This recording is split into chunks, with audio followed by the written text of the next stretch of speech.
하나님 말씀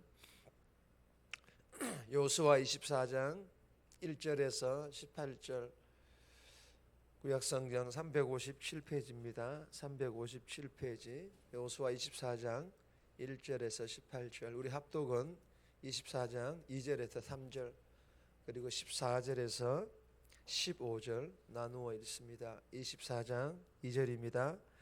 여호수아가 모든 백성에게 이르되 이스라엘의 하나님 여호와께서 이같이 말씀하시기를 옛적에 너희의 조상들 곧 아브라함의 아버지 나홀의 아버지 데라가 강 저쪽에 거주하여 다른 신들을 섬겼으나 내가 너희의 조상 아브라함을 강 저쪽에서 이끌어내어 가나안 온 땅에 두루 행하게 하고 그의 씨를 번성하게 하려고 그에게 이삭을 주었으며 14절입니다.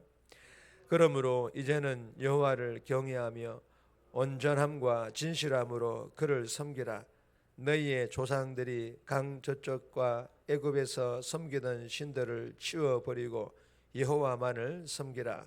만일 여호와를 섬기는 것이 너희에게 좋지 않게 보이거든 너희 조상들이 강 저쪽에서 섬기던 신이든지 또는 너희가 거주하는 땅에 있는 아모리 족속의 신들이든지 너희가 섬길 자를 오늘 택하라. 오직 나와 내 집은 여호와를 섬기겠노라 하니. 아멘. 오늘 본문의 제목은 세겜 언약 온전함과 진실함. 세겜 언약 온전함과 진실함으로 오늘 이 본문은 여호수아가 모든 이스라엘 백성들을 세겜에 모으고 언약을 갱신합니다. 그리고 여호수아는 지금까지 있었던 하나님의 구원과 인도하심을 되짚어보며 오직 여호와만을 섬길 것을 이스라엘 백성들에게 촉구하는 그런 내용의 본문입니다.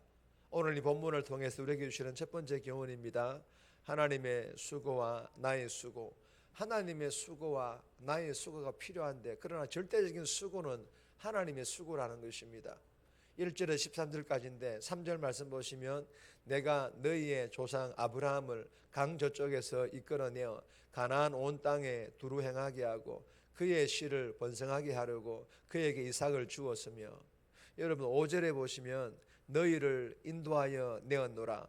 6절에 보시면 내가 너희의 조상들을 애굽에서 인도하여 내어 8절에 보시면 내가 또 너희를 인도하여 여러분 이 말씀은 세겜에서의 언약을 말하는데 무슨 말씀입니까? 내가는 하나님이시며 너희는 이스라엘 백성들을 말합니다. 하나님께서 이스라엘 백성들을 애굽에서 이끌어내셨다라는 것입니다. 그리고 홍해를 건너게 하셨고 그리고 광야를 지날 때에 불과 구름 기둥으로 만나와 메추라기로 기적을 베푸시며 인도하셨다라는 것입니다. 영적인 의미는 하나님께서 하나님의 백성들을 이끌고 인도하여 건져내시는 즉 구원의 역사를 펼치시고 그리고 가나안이라는 새로운 구원의 역사도 마련하여 놓으셨다라는 것입니다. 여러분 하나님께서 이스라엘 백성들을 자기 백성 삼으시고 즉 구원하시고 그리고 그들의 인생길을 이끄시고 인도하신 이 일들을 하루아침에 이루신 일들 즉 그런 결과물들이 아니라는 것입니다. 태초 즉 오래전부터 교회 가셨고 성실하고 그리고 진실하게 이끄시고 인도하신 하나님의 은혜의 산물이라는 것입니다.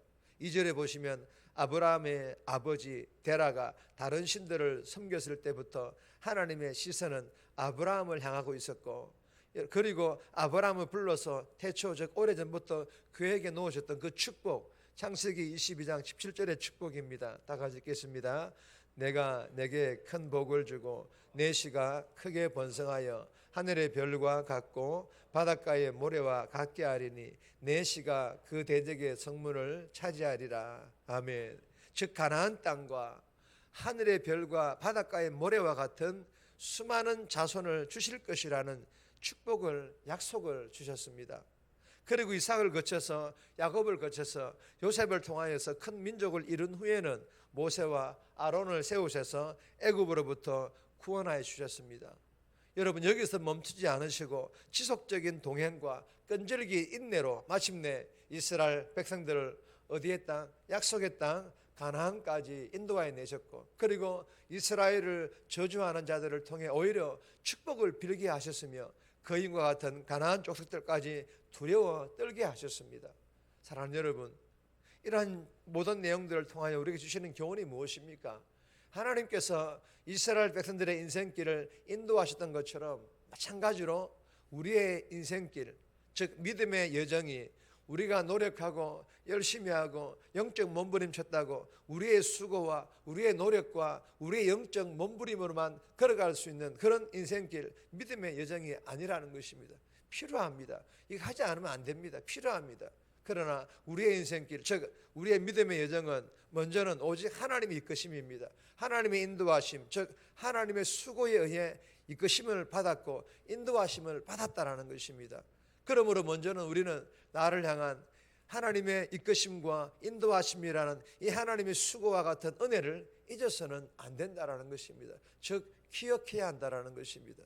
그리고 하나님의 이끄심, 인도하심, 즉 하나님의 수고에 우리의 노력과 영적 몸부림, 즉 수고는 하나님의 이끄심과 인도하심이라는 은혜를 받은 성도라면 당연히 해야 하는 그런 수고라는 것입니다.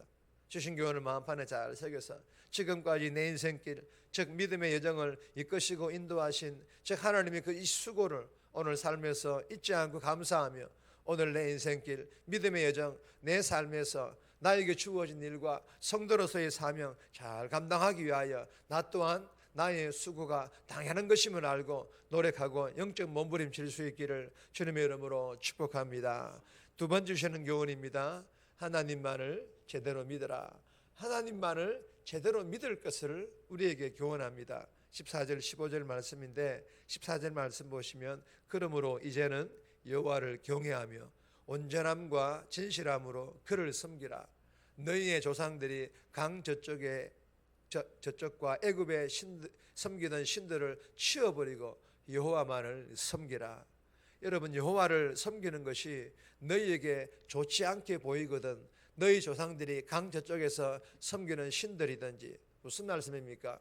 너희들이 섬기는 신이 하나님이냐 아니면 이방신이냐고 묻고 있는 것입니다. 그리고 너희가 섬길 자를 오늘 택하라. 너희들이 섬길 신을 택하라는 것입니다.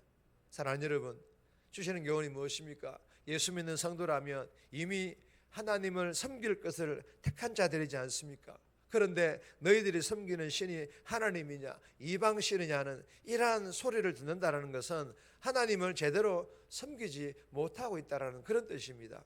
그러므로 하나님 믿기로 선택했다면 하나님을 제대로 믿으라는 것입니다. 그리고 하나님을 믿음에도 제대로 믿음에도 어려운 일들이 다가오고 손해를 보더라도, 아니 하나님 믿지 않는 자들이 더 잘 되는 것처럼 보일지라도 선택한 하나님을 그럼에도 불구하고 제대로 믿을 것을 명령하고 있는 것입니다.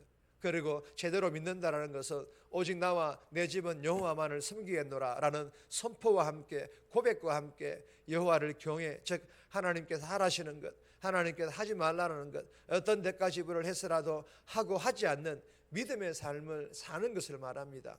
그리고 온전한 진실함으로 그를 섬기라. 대충대충이 아니라 온전함으로 진실함으로 믿음 생활하라는 것입니다. 주신 교훈을 마음판에 잘 새겨서 이 새벽에 오직 나와 내 집은 여호와만을 섬기겠습니다 고백하며 오늘 하루도 어떤 상황에서도 어떤 대가 지불을 해서라도 하나님만을 경외하며 하나님만을 온전함으로 진실함으로, 즉 하나님을 제대로 잘 믿는 믿음의 삶 살아갈 수 있기를 주님의 이름으로 축복합니다. 세 번째 주시는 교훈은 정말 있습니다. 나의 확실한 신앙 고백, 나의 확실한 신앙 고백을 우리에게 요구하고 계십니다. 우리는 확실한 신앙 고백을 해야만 합니다. 16절에 18절까지인데 개인적으로 묵상하시기 바랍니다. 정리하면 지금까지 내 믿음의 여정을 인도하신 하나님의 수고를 잊지 않고 감사하며 오늘 삶에서 나에게 주어진 일과 성도로서의 사명 잘 감당하는 것이 당연한 것임을 알고 정말 영적 몸부림치게 해달라고 오직 나와 내 집은 하나님만을 섬기노라 고백하며 오늘 하루도 어떤 상황에서도 대가 지불하며 하나님을 제대로 믿는 믿음의 삶 살아가게 해달라고 이 새벽에 기도하며 오늘 하루 살아갈 수 있기를 주님의 이름으로 부탁드립니다.